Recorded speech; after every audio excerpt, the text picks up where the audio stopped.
Taron Egerton certainly seemed to have had one of the weirdest auditions to play the role of Elton John. You can never know what it's like.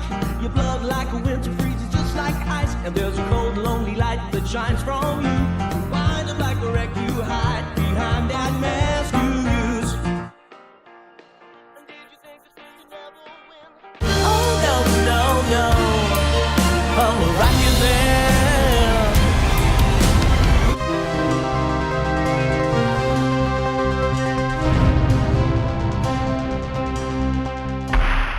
Servus Freunde, my name is Jimmy Cage, and if you're a fan of Elton John and his music, you shouldn't miss Rocketman. It's a musical fantasy that chronicles the life of one of our most shimmering artists, and it's not so different from last year's Freddie Mercury biopic and Queen celebration, Bohemian Rhapsody. Both are very energetic, both feature a terrific performance by the lead actor, both can feel rushed and too broad and oversimplistic at times, and both were directed by Dexter Fletcher, at least partially, because though the official director of Bohemian Rhapsody is Bryan Singer, he was replaced by Dexter Fletcher once he got fired by the studio.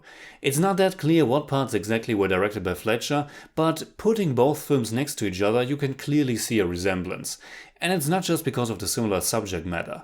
Now I know that there are many people who heavily criticize Bohemian Rhapsody, and for many different reasons.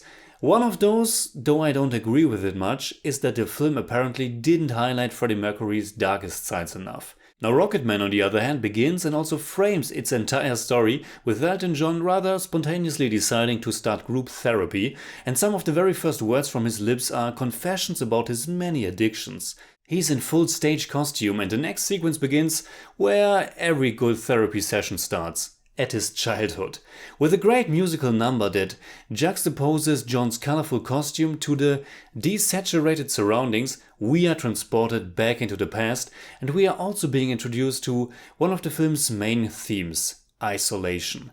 Elton John has always been an outsider, and the feeling of not being understood, of not being loved, is the heart of the film. And yet, it didn't completely get to me, and that's a shame. I was totally prepared to be moved, to be shook, to be brought to tears.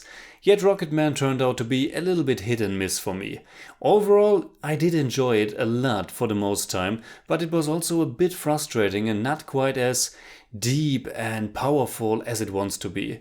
It did feel a little bit too much like a rushed therapy session that tries to spend almost an entire life without getting that much into all the single aspects. In the end, I think I have an understanding of who Elton John was, or more so, how he felt about himself in this world. It's a film about self-hate, about a man who was dealing with a lot of inner demons all his life. It's a film that's both bright and spectacular, and also very melancholic and sad. And like I said, it was very much a constant flow of things that worked wonderfully, and things that just went into one ear and out the other. The same goes for the eyes, of course. I really appreciated that the film unfolds as this musical fantasy. It's beautifully surreal at times. For example, when Elton John and the whole concert crowd with him are literally lifting off the ground and beginning to float because the music and energy is that uplifting. When the film presents us the family drama of John's childhood by making each member of the family sing. When it jumps through time using the music and lyrics of the song. It's those instances where its spirit shines through. Of course, all the extraordinary lush costumes and colors help as well.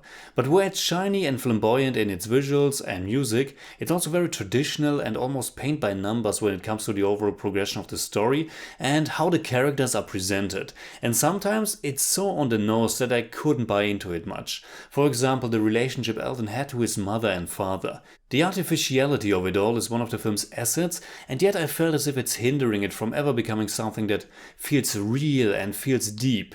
I'm recording the review a week after I've seen the film, and it's one of those films that I have a rather hard time putting in words what I think about them. I left the cinema thinking it was alright, and now a week later I still think it's alright, but I already have a hard time remembering much of it all that well. But again, I don't think it's a bad movie at all. Taron Egerton plays Elton John, and he's also doing the singing himself, which I find absolutely incredible. I showed you in the introduction that he already sang I'm Still Standing in the animated movie Sing in 2016, and that's also the song that becomes the anthem of this film. It's called Rocketman, and that makes for a better title, but I'm Still Standing is what it's all coming down to in the end. John's journey to become a man who knows of his qualities, who doesn't let others exploit him any longer, who learns to love himself and who's able to defeat his addictions or get to terms with them. Egerton isn't just doing a great job singing the songs, but he's also bringing the vulnerability. But as much as I thought he was doing a great job, I also had a hard time to completely buy into his insecure persona. Now, of course, I know that all people, no matter what they look like or how talented they are, can have a lot of self-esteem issues and anxieties of all kinds. But I still think that Egerton is just a little bit too good looking for the part. Not that the real Elton John wasn't a charming, handsome man when he was younger, but Egerton has this super wide and strong jaw and those striking cheekbones, and I don't think they go that well with him getting rejected as a frontman at first and people doubting that he could stand on his own. Fortunately though, Egerton is doing such a good job that it's not a big deal, but it was a little bit off-putting nevertheless for me. In that regard, I think Bohemian Rhapsody tops Rocketman. Another thing that's connecting both films is the character of the music producer John Reid, who could have been the perfect opportunity to create a cinematic musical biopic universe. But in Bohemian Rhapsody he's portrayed by Game of Thrones actor Aidan Gillen, and in Rocketman he's portrayed by Game of Thrones actor Richard Madden.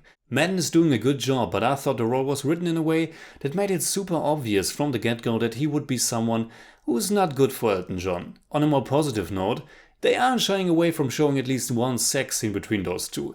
But from a more critical point, they also omit pretty much all of John's sex addiction. In the film it seems more so as if he was alone all the time, and then one day he met a woman he could connect to and married her. And in the next scene divorces her.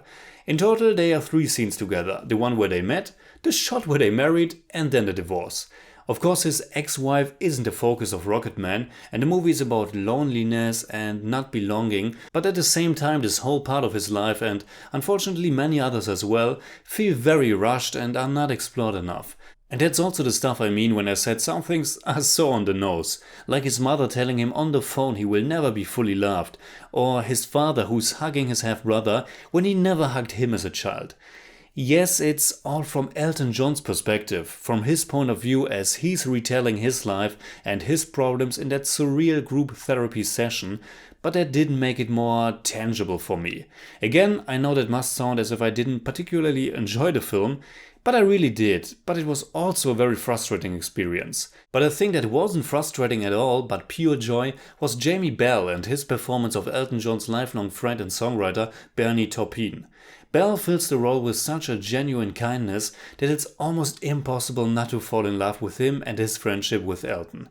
This was the element for me that grounded the film, that gave it real heart, and it was also my favorite moment in the whole film when Bernie gave Elton the lyrics for the beautiful song that is Your Song.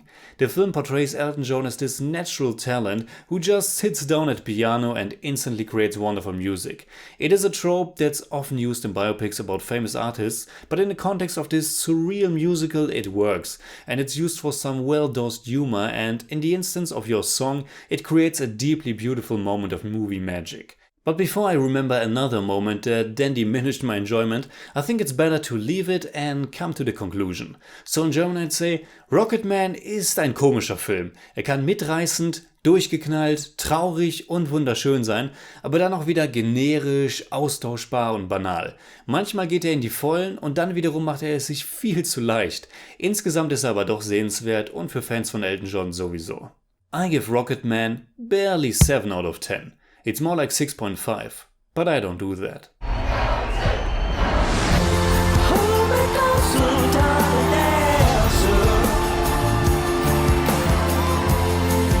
What a shy little boy you were. Look at you now.